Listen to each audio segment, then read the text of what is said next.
zana twumve nese kubanje gusoma ikibazo cyane oya najya ngo mbanze ngo nsomeho kugira ngo utagira ngo arekere ikintu kibyishe nyuma nyine kugira ngo mbanze kubona ndabona na hariya ku ruhande batetse ibirayi biriya ni ibyawe hano nagare ibyanjye ariko naho nari ndaza nka twifatira bakamaho sibyo nanjye ngaryaho nta nubwo biba binahenze buriya kamwe nangahe baduha ku mishito akira nta gucura baho ku mishito baduha ku mishito kimaje kubona muri karitsiye no kuzima bwabo bwose bworoshye cyane sasa rero ubu ngubu natwe shaka kutuvumba nyine byasaba ko nawe utamutuma urashaka kutuvumba se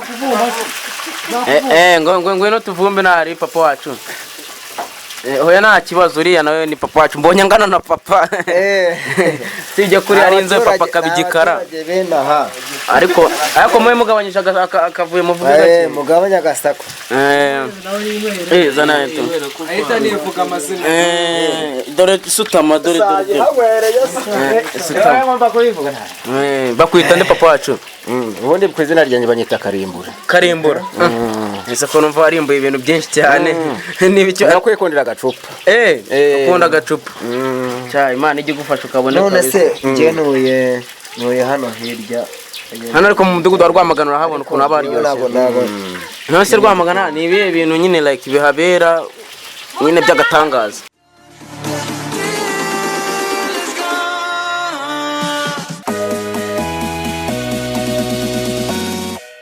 Alright nkuko mubizi ni Kanyusi Kanone Kabonde Kanuka kasongo yiho akikaraze mu isongo kagakubita makawa humetso. Uyu munsi rero sasa twaje kuri channel yitwa Ikirombe TV show. Tukaba twaje gutembera hano bita za Rwamagana mu byaro byaho. Mwandi kumwe n'umuhungu nawe yabibwira. Nanjye banyita Flex Nijana. Ngando umufana w'Ikirombe TV show. Akabanumiye. Uyu munsi rero turi Rwamagana bimudugo leta gute ni kabura amashyo gakubitwa n'inkuba bahita gute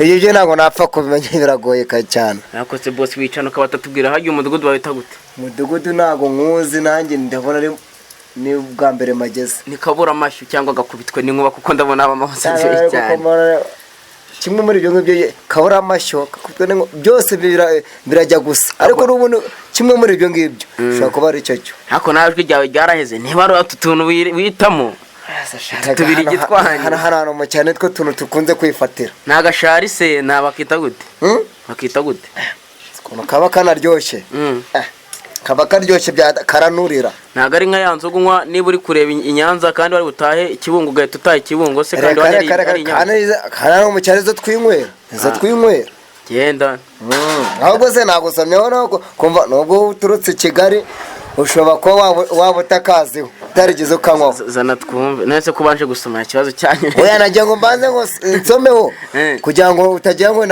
arekere ikintu kibyishe nyuma nyine kugira ngo mbanze kubona ndabona na hariya ku ruhande batetse ibirayi biriya ni ibyawe hano nagare ibyanjye ariko naho nari ndaza nka twifatira bakamaho sibyo nanjye ngaryaho nta nubwo biba binahenze buriya kamwe nangahe baduha ku mishito akira nta gucura baho ku mishito baduha ku mishito kimaje kubona muri karitsiye no kuzima bwabo bwose bworoshye cyane sasa rero ubu ngubu natwe shaka kutuvumba nyine byasaba ko nawe utamutuma urashaka kutuvumba se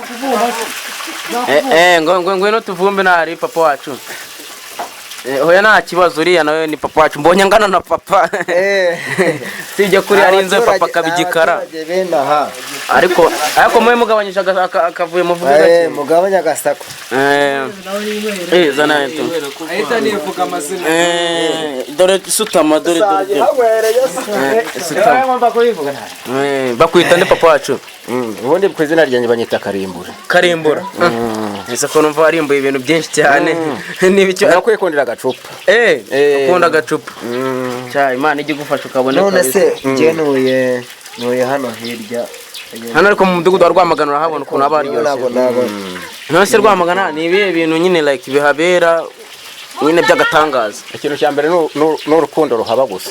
Ntabwo abantu bajya batemagurana. nanjye ibyo bintu ntabwo mbihaza. Ariko nanone papa wacu ntabwo yikundira agacupa, ntabwo twabura kugenda tutababwiye. Icano bayita Ikirombe TV show. Ubwo ubutaha twazaza tuje kugusura cyangwa tugaca n'iwanyu tukagusura.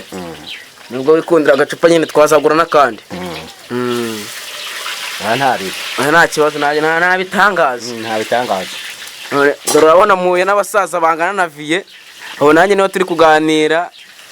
Izi quartier ikintu cya mbere bampaye ibisheke byinshi cyane, ubu nagugaraye akigaje kuma no kubirayi mu kanya nabyo barabizana. Bireze kandi ibirayi nabyo biraza uko nanjye nahageze nsanga ariho bakibiteka. Ubundi nubwo minibera hano mu gihe nakoze banibere ku kirayi n'aka kantu ndakanywa ntago ari menshi make. Ibintu byanga ntago biba bihenze. Kagura ngako ntago gahenze cyane, ni amafaranga 300 yonyine. Mu gihe iwanjye Kigali icupa rishobora kuba ryaba nk'aka nuko utapfa kukabona i Kigali kaba kageze mu note 1000 cyangwa cyatanga. Hano se ko naho hari umujyi utagira ibyaro se.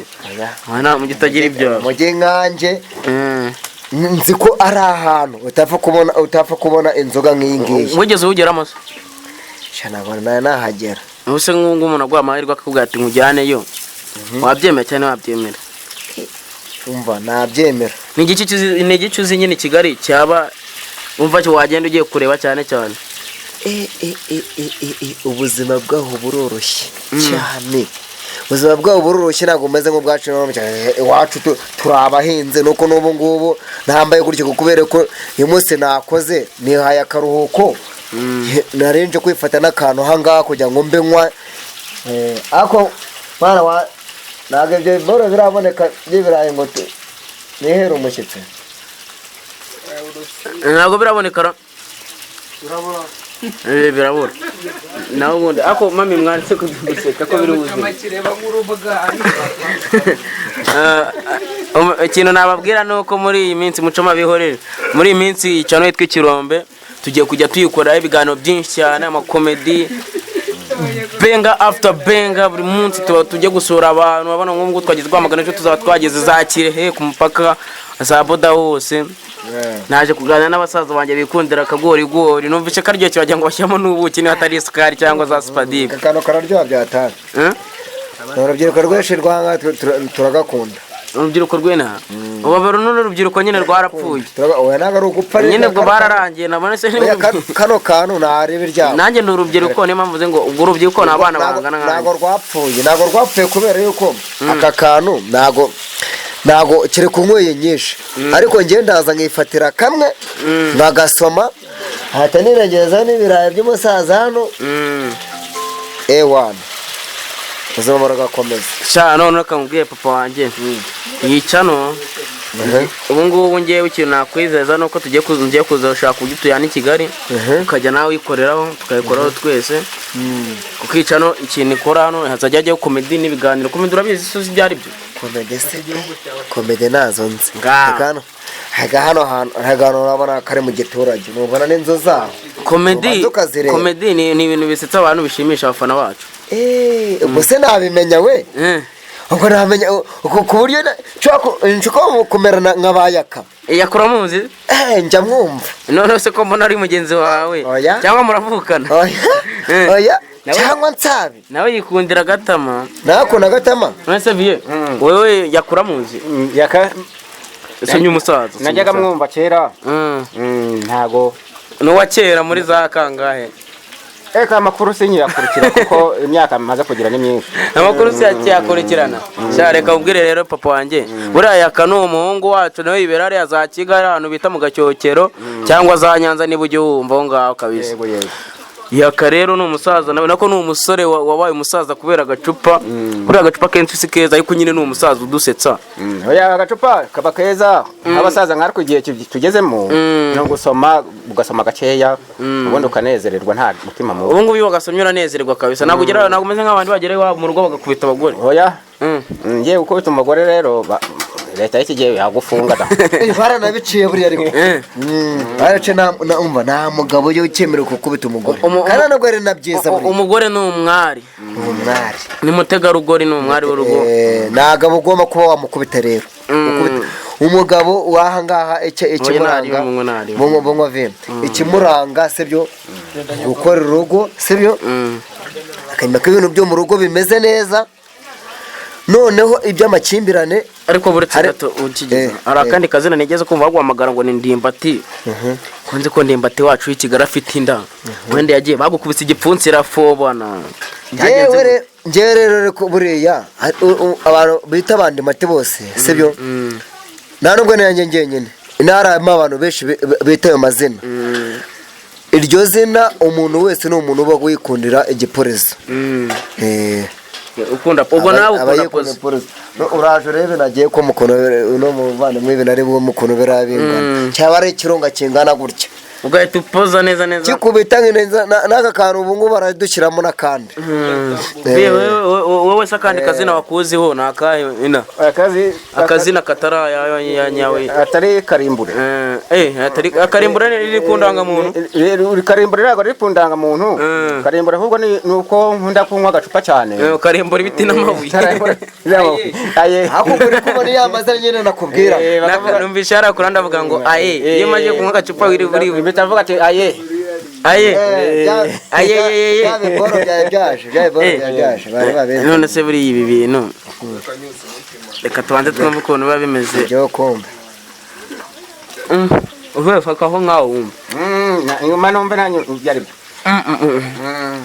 nko nkumva bishusho ko bikonka babigishije nabwo mwarabimenye aho bundi nababwa vyo watumvise. None se twari tukiri kuri Karimbure iyo maje kunywa agacupa nyine iryo zina ryavuye gute kuri Karimbure warambwiye ngo nkimara kunywa agacupa bigenda gute? Iyo maze kunywa agacupa kanje abana bahita bavuga ati ati gende ngahita mvuga ati nta wasi no havuye Karimbure. Nani rero banyita Kanyusi. Ujye mwumva se baze yabaga karengetse kameze neza. Rero saa kintu twagera nuko kubariye ukaba kunanyweye ibindi bwose ucamakira agashito kawe ubwo naho utaha mwakoze. Turaza kubashyiraho n'ibindi biganiro bitandukanye ngubu nuko urabona turi mu kavuyo kenshi hari imyotsi hari ibiki turaza kuganira ikiganiro cyimbitse after ibi ngibi mwakoze. Hari Kanyusi nanjye Felix Nigena na Karimbure mwamwa aka kantu ka wakumvise nanjye ngiye kujya mvuga agatereme geste nawe se nawe uzajya uvuga titi sawa. Murakoze cyane imyotsi yatwisha kandi bye umunsi mwiza.